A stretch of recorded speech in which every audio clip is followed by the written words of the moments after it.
ឈប់អស់ចំវីដេអូហ្នឹងហើយក៏មកអស់ម្លងចំណាយពេលតែ4-5នាទីមើលមួយមើលខ្ញុំខំចំណាយពេលធ្វើវីដេអូសម្រាប់បងប្អូនមើលបងប្អូនអត់មើលទេធ្វើយូរទៅបាត់ view អស់លេងវីដេអូត្បូង6-7K ដែរដល់ពេលឥឡូវរម 1K វិញអត់ឃើញសោះអញ្ចឹងលេងមានកម្លាំងចិត្តចង់ធ្វើបដាយ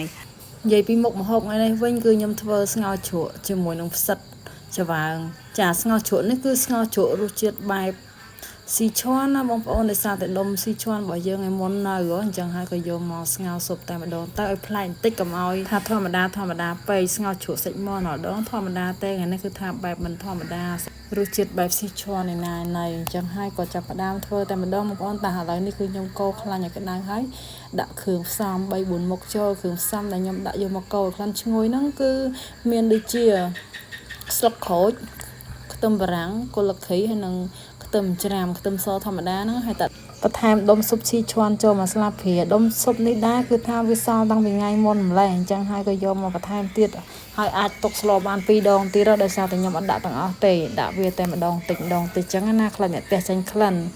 យកមកស្ងោរជ្រក់សាច់មាន់នេះគឺដាក់ទៅកូរក្លិនទៅឡើងឈ្ងុយតែម្ដងបន្ទាប់ពីឈ្ងុយហើយហ្នឹងគឺបន្ថែមជាមួយនឹងសាច់មាន់របស់យើងចូលហើយយើងកូរច្រវល់វាឲ្យចូលជាតិគ្នាសិនមុននឹងយើងបន្ថែមគ្រឿងអីផ្សេងទៀត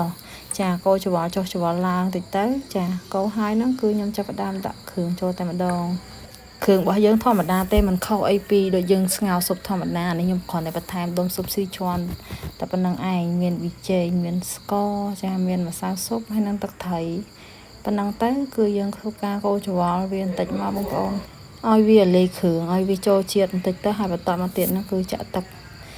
ចូលតែម្ដងដើម្បីរងាស់សាច់មាន់របស់យើងឲ្យវាពុះឲ្យវាឆ្អិនល្អណាចាចាក់ទឹកមកបរិមាណណាបងប្អូនចង់បានបរិមាណប៉ុណ្ណាចំពោះខ្ញុំដាក់វាចិត្តពេញឆ្នាំងដែរដើម្បីរងាស់សាច់មាន់នេះឲ្យវាផុយឲ្យវាឆ្អិនល្អឆ្អិនដល់ក្នុងហ្មងណាចាហើយទុកវារហូតដល់ពុះអញ្ចេះហើយហ្នឹងគឺយើង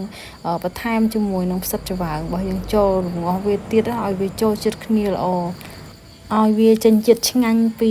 ផ្សិតច្បើងហ្នឹងណាចាមកងាស់វាចូលជាមួយសាច់មាន់មកឲ្យវាចេញជាតិគ្នាល្អព្រោះថាផ្សិតច្បើងនេះវាអត់ផុយរលួយទៅណាទេអញ្ចឹងយើងរងាស់វាមក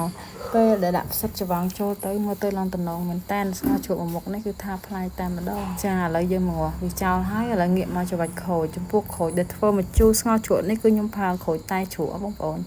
ចាផាក្រូចតែជ្រក់អញ្ចេះវារសជាតិវាផ្អែមលេជូរអែមនិយាយទៅចាមួយបែបដែរ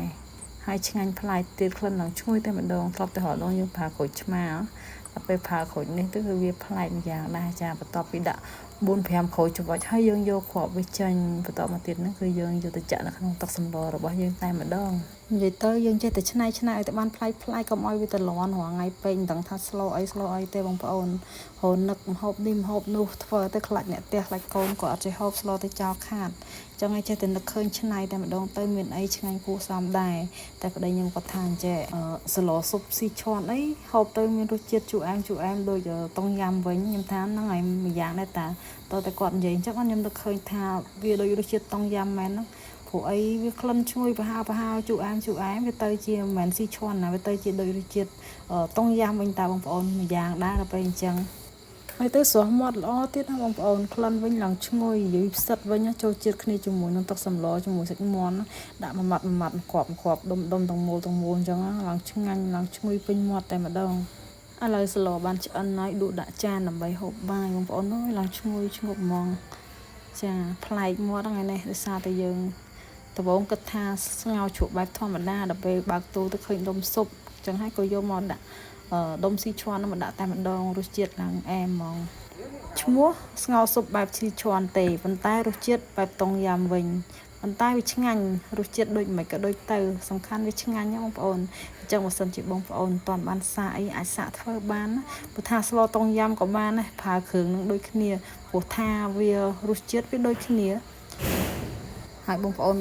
អាចថែមបន្លែអីផ្សេងតាមតែចំណូលចិត្តរបស់យើងទៅគឺរសជាតិការស្រេចហើយចាមុខនេះគឺថាស្រស់មាត់